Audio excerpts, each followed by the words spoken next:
तरी कंपनीच्या दोघं कंपन्यांना आग लागलेली आहे. तरी आगीचं कारण अद्याप कळलेलं नाहीये. तरीही कंपनीमध्ये जीवितहानी काही झालेली नाही, परंतु आर्थिक नुकसान मोठ्या प्रमाणात झालेलं आपल्याला दिसत आहे. तरीही अग्निशमन दलाचे जवान हे मोठ्या शर्थीचे प्रयत्न करताना आपल्याला दिसत आहेत. तरी अग्निशमन दलाचे जवान व अग्निशमन दलाच्या गाड्या हे मोठ्या संख्येने ते आलेल्या आहेत व पोलीस प्रशासनही स्थानिक स्थळावर उपस्थित आहे. तरीही पोलीस प्रशासन घटनास्थळी पोहोचलेले आहेत व पोलीस प्रशासनाच्या व अग्निशमन दलाचे जवान मोठ्या शर्थीचे प्रयत्न करताना आपल्याला इथं दिसत आहे. तरीही त्या कंपनीच्या केमिकल कंपनीच्या या महिन्यात दुसऱ्यांदा डोंबिवली MIDC मध्ये ही घटना घडलेली आहे. तरी ही डोंबिवली MIDC ही दुसरी घटना घडली आहे. तरी इथे मोठ्या प्रमाणात 4 व्हीलर गाड्या व कंपनीच्या मोठ्या प्रमाणात नुकसान झालेलं आपल्याला दिसत आहे. हादरलेली आपल्याला दिसत आहे. डोंबिवलीत एका महिन्यात हा दुसऱ्यांदा केमिकल कंपनीला आग लागलेली आपल्याला दिसत आहे. केमिकल कंपनीला मोठ्या प्रमाणात नुकसान झालेलं आपल्याला दिसत आहे. कारण अद्याप पडलेलं नाही. पोलीस प्रशासन घटनास्थळी पोहोचलेले आहे. तरीही मोठ्या संख्येने पोलिसांचा बंदोबस्त व अग्निशमन दलाच्या गाड्या व अग्निशमन दलाचे जवान मोठ्या संख्येने शर्थीचे प्रयत्न करताना आपल्याला दिसत आहे.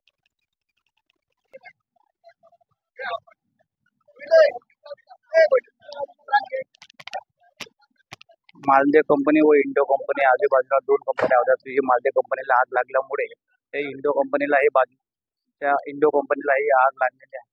तरी या आगीत जीवितहानी झालेली नाही असे आपल्याला अग्निशमन दलाच्या जवान यांच्याकडून कळविण्यात येत आहे. तरी आर्थिक नुकसान मोठ्या प्रमाणात झाले.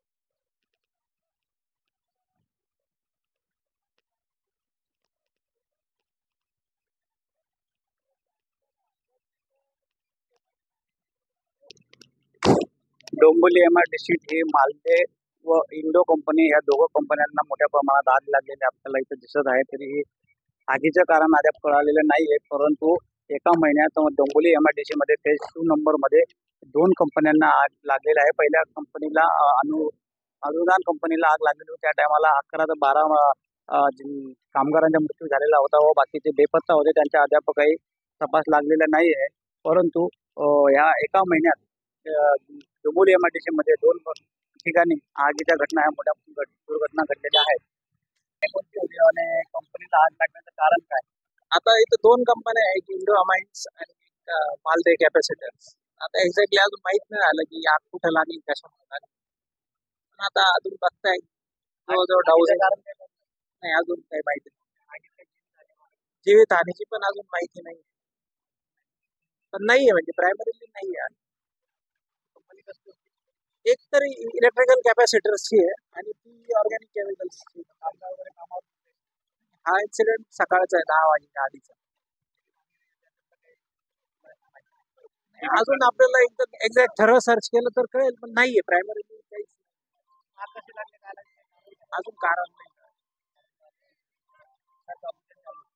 चालू सर्च म्हणजे आधी फायर एक्सटिंग्विशिंग चालू आहे, त्याच्यानंतर सर्च करू. फायर ब्रिगेडच्या अधिकाऱ्यांशी आम्ही बोललो असता त्यांनी सांगितलं की अजून जीवितहानी वगैरे काही नाही, सर्च ऑपरेशन चालू आहे. तरीही आम्ही प्रयत्न करत आहोत. जीवितहानी झाली की नाही झाली त्याचे अजून झालेले नाही असं ते दाखवत आहेत. पण आर्थिक नुकसान मोठ्या प्रमाणात आपल्याला झालेलं दिसत आहे. महाराष्ट्र 04 न्यूजच्या माध्यमातून श्रवण पाटील.